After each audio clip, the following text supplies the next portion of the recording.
Hey guys, welcome back. So today I want to make a video to talk about all the doodads on the end of my AR15. I recently released a video and I said if you guys want to know more about the doodads on the end of my AR15, comment down below. You did, and hence we find ourselves here today talking about these doodads. So let's preface this video with the fact that I am not an instructor. I don't pretend to be an instructor. I am not qualified, and very few people are, in my opinion, to tell you how you should set your gun up, what gun you should even buy, what caliber you should choose, what accessories you should put on your firearm, what the best anything is for hunting, self-defense, or however you may use a firearm for, the shooting sports, whatever. So this video is not to tell you how to set your AR-15 up. This is what works for me. I already know what the comment section is going to look like in this video. People are going to go hog wild saying, you're doing it wrong. That's a dumb place for that. I wouldn't do that. You're giving people bad information. I've seen it all, read it all, heard it all.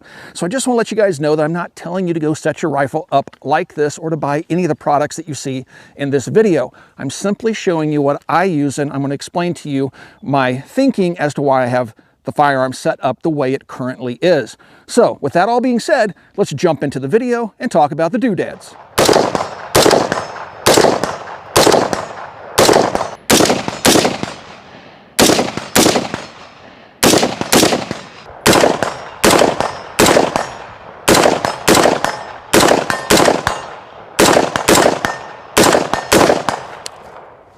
We would like to thank our friends over at Big Daddy Unlimited, we call them BDU, for helping to make this video and other videos possible. You're probably wondering, what is BDU? Well, if you have a Sam's Club membership or a Costco membership, it's pretty much the same concept.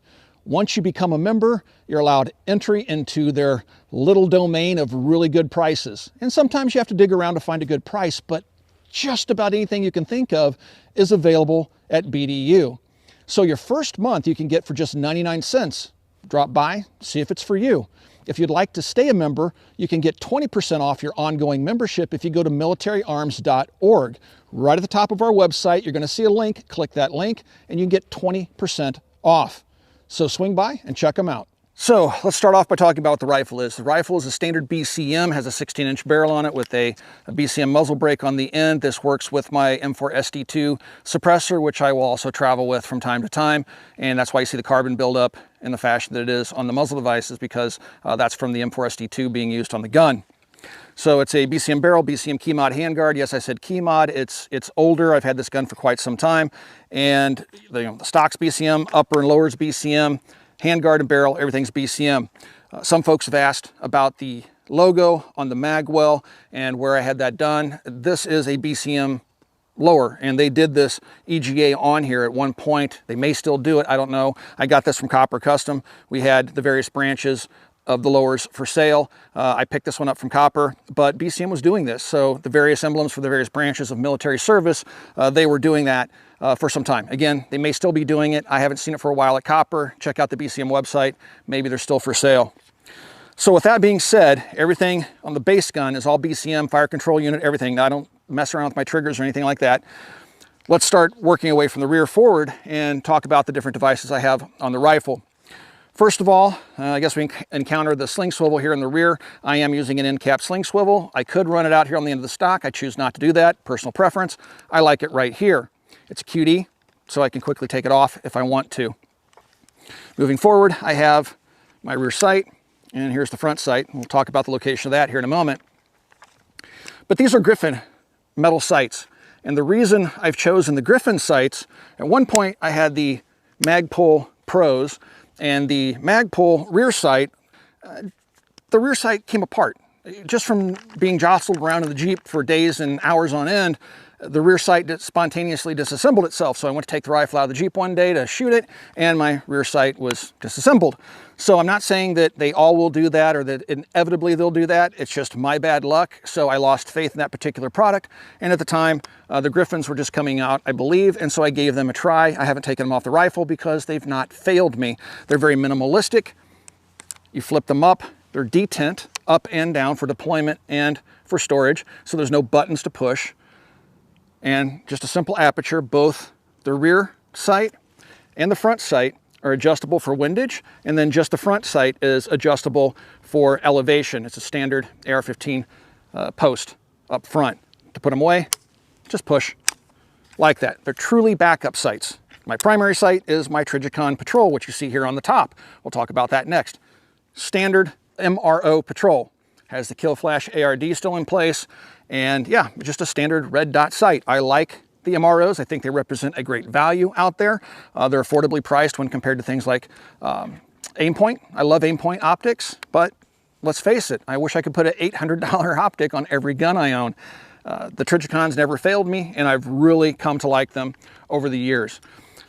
Let's see, next we're going to run across the front sling mount, which is just a standard, I think BCM made this as well, the mount itself, which is a anti-rotation. It locks every quarter turn in place, QD up front. The sling is a Savvy Sniper sling, and it's folded up as you would find it in my Jeep being stored. And that is accomplished by this little sling keep here. I think it's called a sling lock.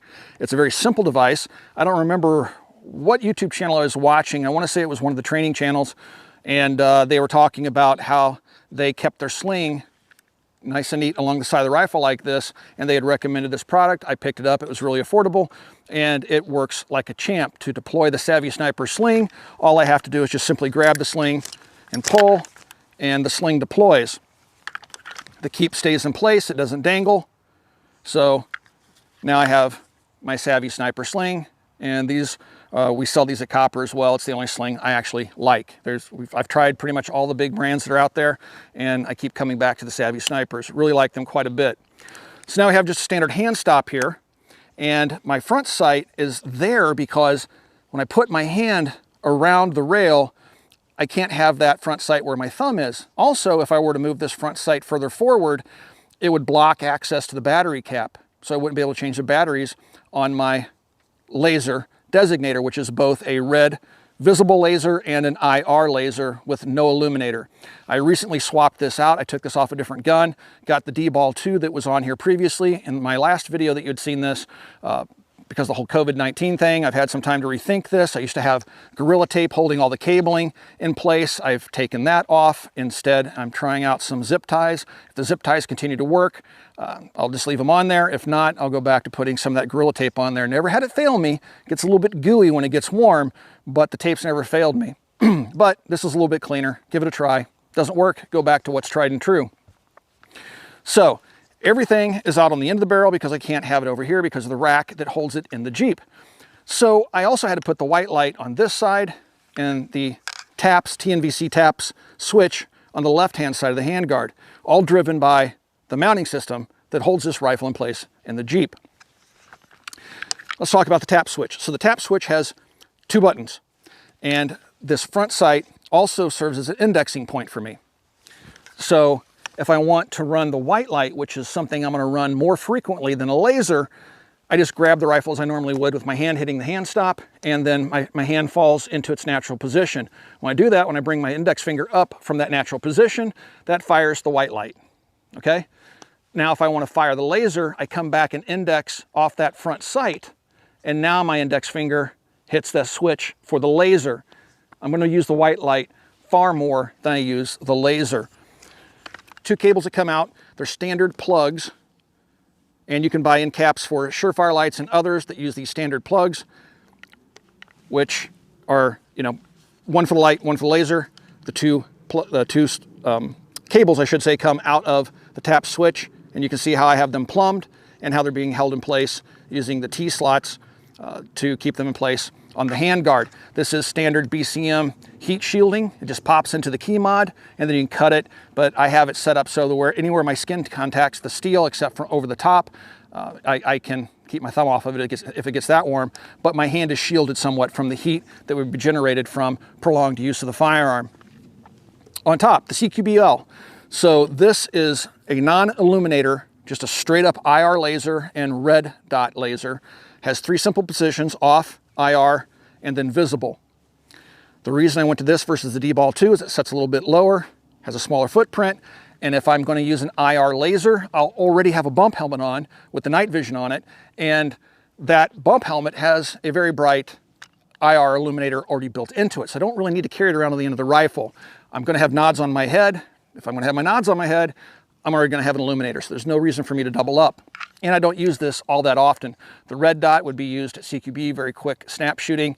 If you wanna use the laser for that, and the IR obviously would be used for patrolling the property at night, looking for something at night, designating something at night. Very limited use. I don't use it hardly at all, but I still wanna have it on there. And this is a much smaller unit than the D-Ball 2. The M300 Surefire light, I've replaced the end cap with the switch cabling, and it just unscrews, and this screws into its place. But when they come from the factory, they'll have a push button on the end, and this is all Surefire, the mount, everything.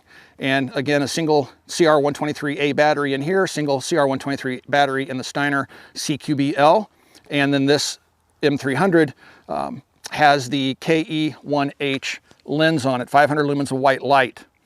So that pretty much explains all the devices on the end of my rifle and how I have it set up. Now again, this works for me. This may not work for you. You may not want a laser. You may not have nods, therefore this would be useless. I see a lot of guys running the pressure switches on top of the rails. For me, it won't work in the configuration I need for it to fit into my Jeep.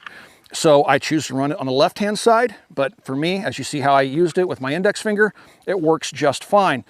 Set your rifle up for what works for you. This works for me. I'm not telling you to go set your AR-15 up like mine. All right, guys, hopefully that answers all your questions about my rifle and how it's configured. I would like to thank you guys for 12 years of support. If you would like to support us here at the Military Arms channel, we are supported by you, our viewers.